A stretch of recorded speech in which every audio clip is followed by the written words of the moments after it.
Olá, meus amigos, eu estou hoje aqui no Sinditour Serra Gaúcha para conversar com o presidente, o Cláudio Souza, e a gente vai falar um pouquinho sobre os números da Páscoa, os números do Flutur também, a previsão para o feriado do dia 21 de abril e também fazer um panorama do mês de abril e do ano de 2026 até agora em relação a 2025, para a gente saber como é que está a nossa economia, como é que está a movimentação no nosso trade turístico, que envolve os dados do Flutur, englobam tanto os hotéis, dos dados da hotelaria, quanto também dos parques, né, Cláudio?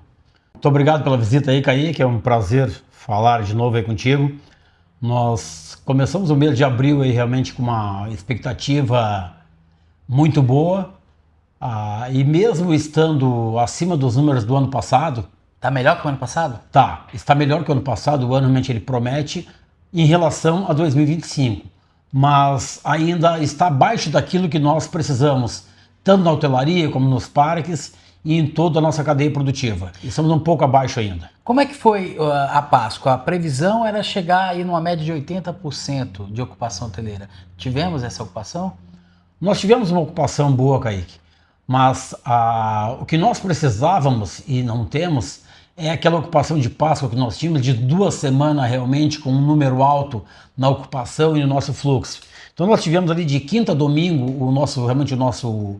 o ápice do fluxo, que nós tivemos aí 72% de ocupação na rede hoteleira, e no sábado para domingo, que é uma diária só, que nós fomos a 84%. Mas isto, ele ainda... ele é muito pouco e não reflete realmente aquilo que nós precisamos. Nós precisamos ter realmente uma média, uma ocupação um pouco mais alta durante os 30 dias do mês. Porque agora realmente vem algumas semanas aí realmente com um fluxo pequeno. Temos, claro, que nos finais de semana uma demanda um pouco maior. O feriado de 21 aí ele dá uma melhorada, mas a nossa ocupação no mês ela deve ficar ali nos 55%, 60%, que é algo que fica muito abaixo daquilo que nós precisamos. Qual que seria o ideal? Nosso ideal aqui que a gente procura realmente é passar de 80% de ocupação. Mas no mês todo? Seria o ideal a gente ter uma média de 80% no mês, mas se não temos, que fica entre os 70% e 80%, já muda muito, porque às vezes 1, 2 pontos nessa ocupação, eles mudam o faturamento, eles mudam a nossa diária média. E nós temos que buscar realmente essa performance melhor aí, realmente não digo com um turista mais qualificado, porque esse que está vindo, ele é o nosso público, ele é um público muito bom. O que nós precisamos é aumentar o número deste turista. Entendi. A procura hoje para o feriado do dia 21 está alta ou o pessoal está deixando muito para a última hora? Não, nós temos aí hoje já consolidado, tá 48%. Então nós sabemos que quando chegar lá realmente na semana, ele vai ter um pico de venda, mas isso que nos preocupa é que este cliente de última hora, ele não está vindo neste número que nós precisamos. Então realmente a gente sentiu o mercado retraído, e isso talvez seja um reflexo da nossa economia, já que nós estamos realmente, continuamos em uma turbulência, vamos dizer assim, uma turbulência política no país, uma turbulência econômica, e isso realmente nos prejudica demais realmente nessa procura pelo lazer.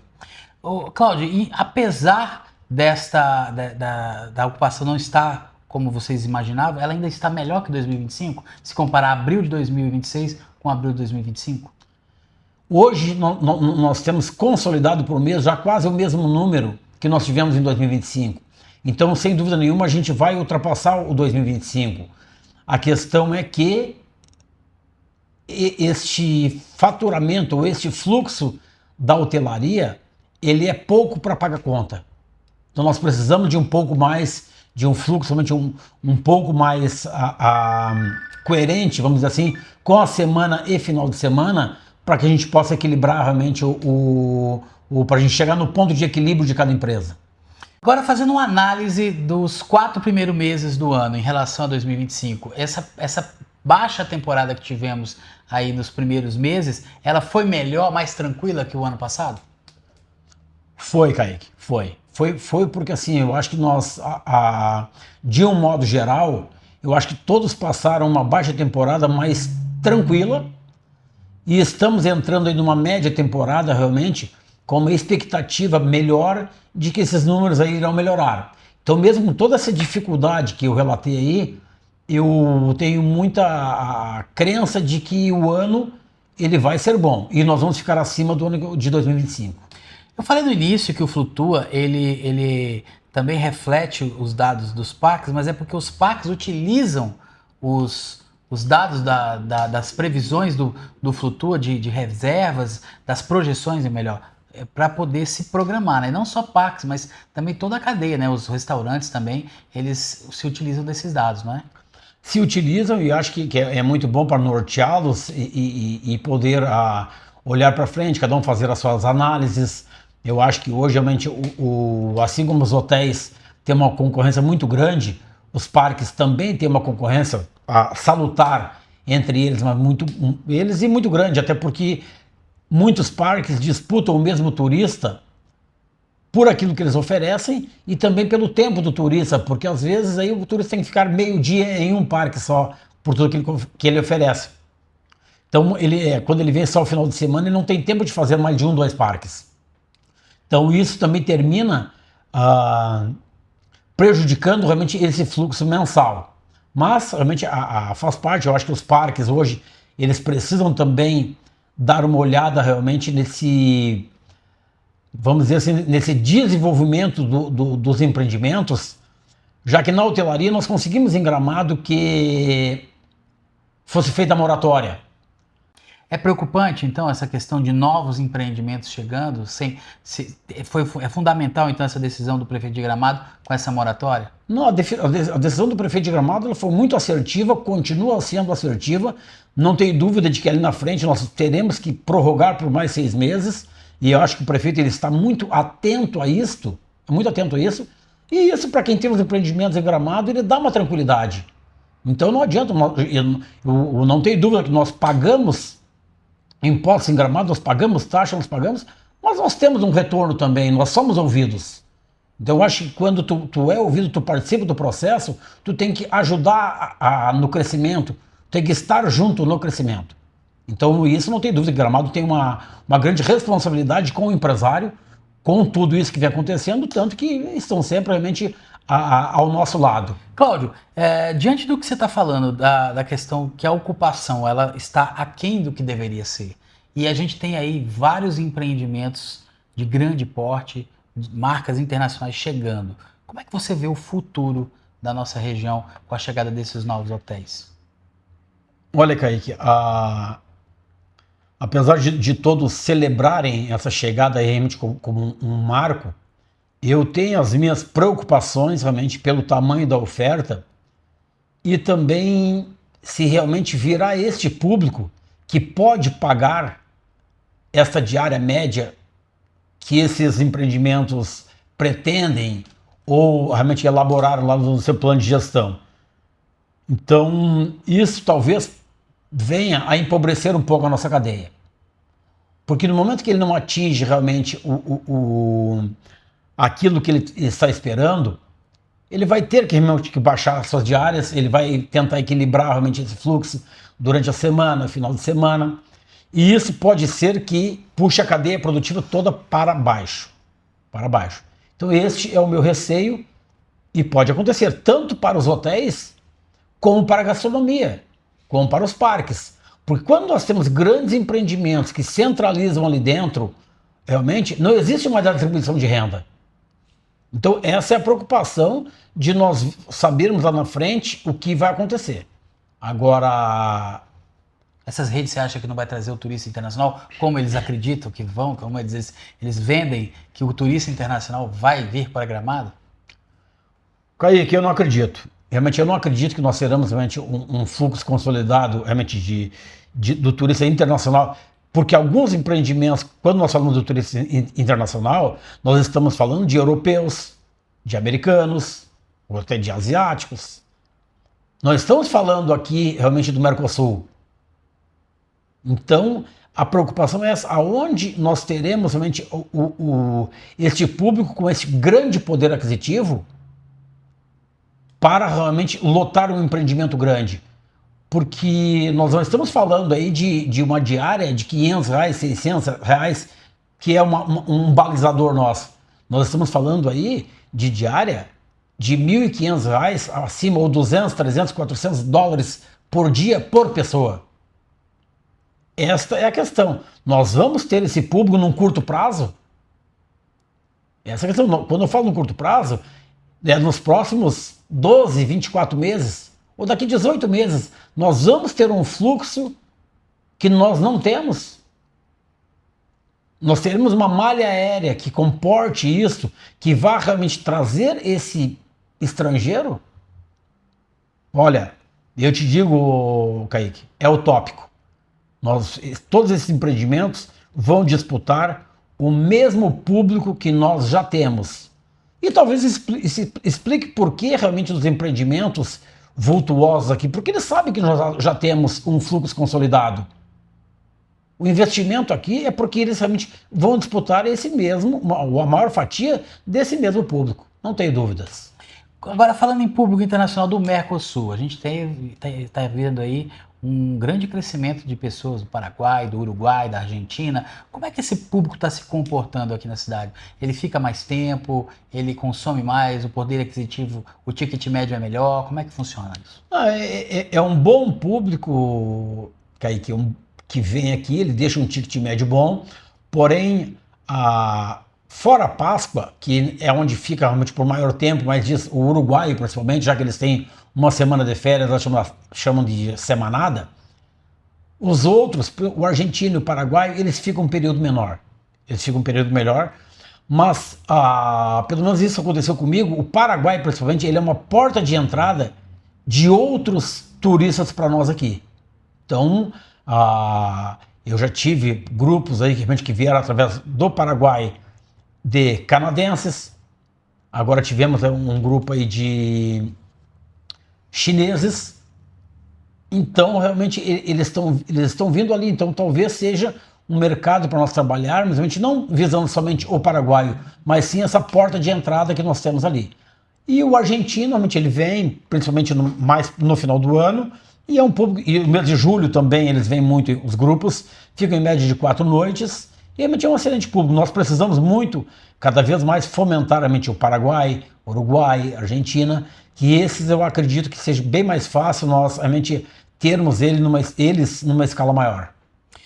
Cláudio, o Flutua ele é fundamental para toda a cadeia turística ela se programar, né? Ver com relação a números de projeções de diárias, fluxo turístico que vai ter na cidade, e isso é bom para os parques que se programam e para a gastronomia também que programa seus insumos. E o Flutua, ele é uma ferramenta criada pelo Sinditur Serra Gaúcha e ele está sendo tão bem utilizado, tão importante, que ele agora já está saindo aqui das nossas fronteiras e parece que está indo para o Espírito Santo, já está no Espírito Santo, né? Sim, nós estamos realmente muito contentes com essa ferramenta, que é uma vitória de todos nós, uma vitória de uma entidade que trabalha muito em pró do município, em pró do seu associado e também da região das Hortênsias. Então, nós sempre procuramos fazer os projetos que beneficiem o todo. E agora também podendo expandir realmente para o Espírito Santo, foi uma grande alegria para nós e satisfação em saber realmente que nós iremos ajudar realmente agora um outro estado a ter números realmente fiéis, porque essa é a única ferramenta, é o método que nós conhecemos aqui, que ele nos dá 100% de assertividade, porque ele é direto no PMS dos hotéis. Então, realmente, nós temos realmente todos esses dados, como a origem do passageiro, o fluxo, o diária média. Então, tudo isso nos deixa muito contentes e este ano também teremos mais algumas inovações, mais algumas novidades que não podemos ainda adiantar, mas o Flutua realmente vai acompanhar as tendências aí e este ano teremos mais novidades para os nossos associados. Como é que você vê o restante desse ano de 2026? A projeção do Sinditur é que vai ser um ano muito positivo? Apesar de Copa, eleição? Eu acho que vai ser um ano positivo, sim, Kaique. Eu acho que vai ser um ano, realmente, que nós teremos uma produtividade maior do que em 2025, mesmo com Copa, mesmo com eleição. Nós teremos aí um final de ano realmente muito bom. Mas antes nós temos que passar por julho, por agosto, setembro, outubro. Eu acho que esses meses aí a gente vai conseguir realmente uma performance melhor. O que nós precisamos realmente é ter um pouco mais de tranquilidade para trabalhar. E nós não estamos tendo essa tranquilidade realmente porque a janela de vendas das operadoras estão muito apertadas. Quando a gente perde, aí nós já passamos realmente para o B2C, e esse cliente final ele também está comprando muito em cima da hora, ou às vezes é no dia, e isso deixa nós apreensivos. Muitas vezes as diárias realmente baixam, tentando captar esse público, e aí eu vejo que é um erro de alguma parte do setor, que realmente em baixar as diárias depois. Eu acho que se todo mundo realmente mantiver o seu padrão, esse cliente não vai deixar de vir, porque a gente tem realmente uma entrega muito boa na Serra. Então nós temos que valorizar todos os nossos produtos. Cláudio, quero te agradecer por essa entrevista e te deixar à vontade para dizer algo que de repente eu não tenha perguntado e você acha importante. Olha, Kaique, eu gostaria só de ressaltar aí uma notícia que eu escutei na semana passada sobre a GE e a Corsã, que estiveram na Câmara de Vereadores, relatando que estavam em negociação com o Sinditur sobre a questão do esgoto em Gramado. E eu quero dizer que eles faltaram com a verdade, inclusive com os vereadores. Quando eles faltam a verdade com os vereadores, eles estão faltando com a verdade com a comunidade que os elegeu. E em nenhum momento nós fomos procurados e em nenhum momento responderam também às nossas mensagens solicitando realmente o diálogo sobre essa questão do esgoto. Então, é lamentável o posicionamento da EGEA, da Corsã, em relação ao esgoto realmente em nossa cidade, já que nós precisamos primeiro ter o esgoto, para depois eles começarem a cobrar. E também dentro da legalidade que eles começaram a cobrar sem aviso prévio para ninguém. Então isto, que fique claro realmente que eles faltaram com a palavra junto aos vereadores e à comunidade de Gramado, mais uma vez. Eles falaram que estavam em negociação com o Sinditur com relação a algum tipo de parceria? Como é que foi isso? A questão da cobrança do esgoto, que eles começaram a cobrar 70% da taxa de esgoto. Só de hotéis? Sobre hotéis, restaurantes, bares, enfim, de todos. Todos o trade. De todos. Todo o trade. De todos. Então, quando eles começaram a cobrar, primeiro que foi uma ilegalidade. Pelo que sabemos, eles não têm nenhum contrato com a prefeitura e deveria ter um contrato com a prefeitura em relação a isso. Segundo, eles deveriam de ter comunicado com 60 dias de antecedência a todos. Isso não foi comunicado. Então, não houve diálogo, não houve comunicação, eles simplesmente fazem da maneira que eles acham que devem fazer. E a cidade não é deles. Então nós vamos brigar realmente por os direitos dos nossos associados, pelo direito dos gramadenses, dos canelenses, de todos esses aí, para que não seja realmente efetuado de uma forma unilateral essas cobranças. Muito bem, quero te agradecer mais uma vez, Cláudio, e a gente fica à disposição. Muito obrigado, fico à disposição. Até a próxima, pessoal.